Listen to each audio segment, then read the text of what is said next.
আসসালামু আলাইকুম রহমতুল্লাহ। আজকের ভিডিওতে দেখাবো কিভাবে স্যামসাং A05s এর ডিসপ্লে চেঞ্জ করতে হয়। তো আমার হাতে যে ফোনটা দেখতে পাচ্ছেন সে ফোনটার ডিসপ্লে অর্ধেক চলে গেছে, হয়তো আসার খাওয়ার পর থেকে এরকম সমস্যা। তো এই ফোনটার ডিসপ্লে স্টেপ বাই স্টেপ কীভাবে চেঞ্জ করতে হয়, তো বিশেষ করে আমি যেভাবে ডিসপ্লে চেঞ্জ করি পুরো ভিডিওটি দেখলে বুঝতে পারবেন। আর অবশ্যই ফোন ডিসেম্বল করার ক্ষেত্রে খুব সতর্কতার সাথে খুলতে হবে। তো যেগুলো বিশেষ করে সাইড ফিঙ্গারপ্রিন্ট থাকে সেগুলো একটু সাবধানে খুলতে হয়, তা না হলে ফিঙ্গারপ্রিন্ট ছিঁড়ে যেতে পারে। তো যাই হোক, আমি দেখতে পারতেছেন খুব সেফলি খুলে ফেলছি এবং প্রথমে আমি ডিসপ্লে কানেক্টরগুলো আলাদা করলাম। তারপর ডিসপ্লে খোলার জন্য আমি হট এয়ার গান 100°C তাপমাত্রায় রেখে হিট দিচ্ছি এবং আমি একটা টেম্পার গ্লাসের পেপার দিয়ে ডিসপ্লেটা আলাদা করার চেষ্টা করতেছি। তো এখানে আমি প্রথমেই আমার হট এয়ার গানের যে সামনের যে মুখা সেটা খুলে নিয়েছি এবং এখানে 100 তাপমাত্রায় রেখে আমি একটু হাওয়া বাড়িয়ে দিয়ে হিট দিচ্ছি যাতে গ্লুটা নরম হয়ে যায়। তো আমি এভাবেই সবসময় ডিসপ্লে ভাঙা হোক আর ভালো হোক সব সময় সেফলি খোলার চেষ্টা করি। তা না হলে দেখা যায় জুড়ে টানাটানি করে খুললে তারপর অনেক সময় ডিসপ্লে যে মিডল পার্টটা বাঁকা হয়ে যেতে পারে বা ভেঙে যেতে পারে। বা আমি যেহেতু দেখতে পেলাম ডিসপ্লেটা অর্ধেকটা ভালো রয়েছে, তো সেহেতু অন্য কোনো সময় সেটা দিয়ে আমি একটা ফোনও চেক করতে পারবো। তো আমি সবসময় এই কাজগুলো একটু ভালোভাবে করার চেষ্টা করি। তো আমার চ্যানেলে অলরেডি 500 সাবস্ক্রাইবার পূর্ণ হয়ে গেছে। তো যারা অলরেডি আমার শুরু থেকে আমার সাথে রয়েছেন তাদেরকে অসংখ্য ধন্যবাদ। আর যারা আমার ভিডিওটি দেখছেন অবশ্যই চ্যানেলটি যদি সাবস্ক্রাইব করা না থাকে তাহলে অবশ্যই সাবস্ক্রাইব করে দেবেন। আমি প্রতিদিনই এরকম কিছু না কিছু ভিডিও আপনাদের উপহার দিয়ে থাকি।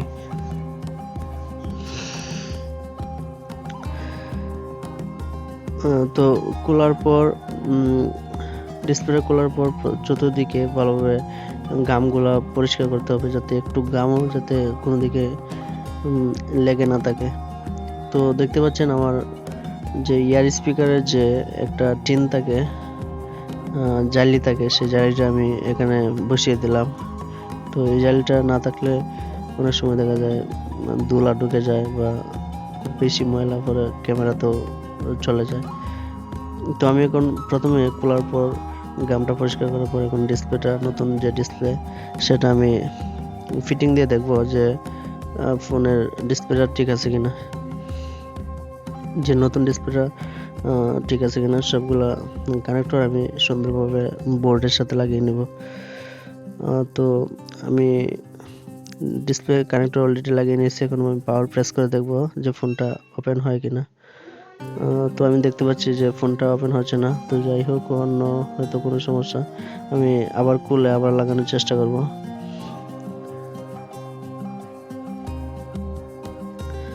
তো আমি আবারও একটু ভালোভাবে লাগিয়ে নিলাম। এখন দেখব ফোনটা অন হয় কিনা।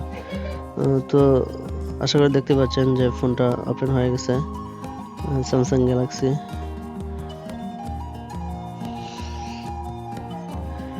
তো সম্পূর্ণ অন হওয়ার পর আমি দেখব যে সম্পূর্ণ টাচ ওয়ার্ক করে কিনা, সম্পূর্ণ টাচে কাজ করে কিনা। কারণ অনেক সময় দেখা যায় যদি ডিসপ্লে ভার্সনে না মিলে তাহলে টাচ কাজ করে না বা অনেক সমস্যা দেখা দেয়। তো দেখতেই পাচ্ছেন যে আমার এই ফোনের টাচ সম্পূর্ণ ওয়ার্ক করতেছে। তো যেহেতু টাচ ওয়ার্ক করতেছে তাহলে আমি এখন ডিসপ্লেটা আবার খুলে নেব, খুলে গাম লাগিয়ে তারপর ডিসপ্লেটা একবার সম্পূর্ণ ফিটিং দিয়ে দেবো।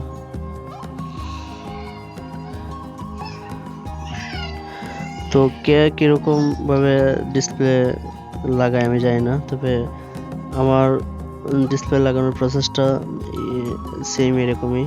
আপনারা যদি এভাবে ডিসপ্লে লাগান অবশ্যই কোনো রকম সমস্যা হবে না, কারণ দেখা যায় অনেকে ডিসপ্লে লাগানোর পর ডিসপ্লে কাঁপাকাঁপি করে বা ডিসপ্লে লাইটে কাঁপাকাঁপি করে, অনেক সময় দেখা যায় যে ডিসপ্লে টাচে কাজ করে না। তো এরকম সমস্যা আলহামদুলিল্লাহ আমার হয়নি। তো একবার আইটেল A48 একটা ফোনের ডিসপ্লে আমি আনছিলাম, তারপর ওইটা লাগানোর পর দেখা যাচ্ছিল যে ডিসপ্লে টাচে কাজ করছিল না, এক জায়গায় কাজ করছে আরেক জায়গায় কাজ করছিল না। তখন আমি আরেকটা ডিসপ্লে সেম ভার্সনে আনাই, তারপর ওইটা ঠিক হয়ে যায়। তো যাই হোক, আমি প্রথমে ডিসপ্লেটা চেক করতে গিয়ে এই সমস্যাটা পাই। যদি আমি ডিসপ্লে চেক না করতাম তাহলে গাম দিয়ে দিতাম যদি, তাহলে ডিসপ্লেটাই আমার আর হয়তো রিটার্ন নিত না। তো আমি চতুর্দিকে ভালোভাবে গাম নিয়ে দিলাম। গাম দেওয়ার পর যে জালি থাকে ওইখানে আমি একটু গাম দিলাম, আর এখানে সেন্সরের যে ছিদ্রগুলো থাকে ওইখানে না দেওয়াই ভালো, কারণ পরবর্তীতে সেন্সরের সমস্যা হতে পারে। তো দেখতে পাচ্ছেন এখানে পেপারটা পলিটা উঠিয়ে নিলাম। উঠানোর পর ডিসপ্লেটা এখানে গাম থাকে, তো এখানে আমি চাপ দিয়ে লাগিয়ে নিলাম।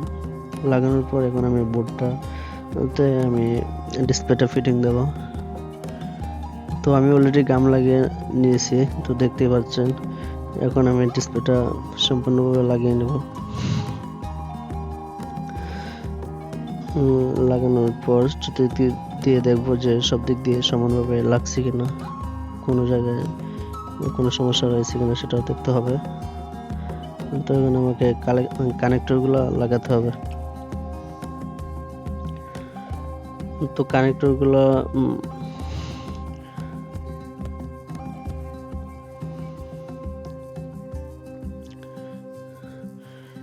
তো আমি একটা কানেক্টর অলরেডি লাগিয়ে নিয়েছি, আর একটা কানেক্টর লাগিয়ে নিলাম। তো এখন আমি ব্যাটারি কানেক্টর লাগাবো।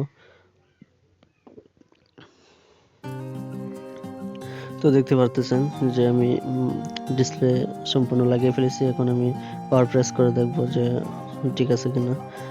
তো দেখতে পাচ্ছেন ফোনটা অন হচ্ছে। যাই হোক, অন হওয়ার পর আমি সম্পূর্ণ ফোনটা ফিটিং দিয়ে দেবো। ফিটিং দিয়ে আবারও আমি আপনাদের দেখাবো যে ডিসপ্লে অ্যাকুরেট কাজ করতেছে কিনা। তো যারা আমার ভিডিওটি নতুন দেখতেছেন, আমার পূর্বের একটা ভিডিওতে দেওয়া আছে কিভাবে চার্জিং এররের সমস্যার সমাধান করবেন।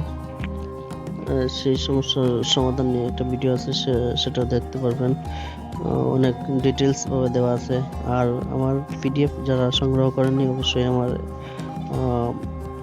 একটা ভিডিও ডেসক্রিপশন থেকে পিডিএফটা সংগ্রহ করে নেবেন। তো দেখতে পাচ্ছেন আমি সম্পূর্ণ ফোনটা ফিটিং দিয়ে দিচ্ছি। স্ক্রুগুলা আমি একটা একটা করে লাগিয়ে নেব। লাগানোর পর তো দেখতে পাচ্ছেন যে সম্পূর্ণ টাচ কাজ করতেছে। তো আমি এখন ব্যাক পার্টের যে গাম লাগানো লাগে সেখানে আমি গাম লাগিয়ে নেব। লাগানোর পর রাবার দিয়ে কত সময় রেখে দেব। তো যারা আমার চ্যানেলটি সাবস্ক্রাইব করেছেন তাদেরকে অসংখ্য ধন্যবাদ। আর আশা করি সবসময় পাশেই থাকবেন। যারা আমার ফেসবুক পেজে অ্যাড হতে চান, অবশ্যই টেক মার্শাল বিডিতে অ্যাড হবেন। ধন্যবাদ।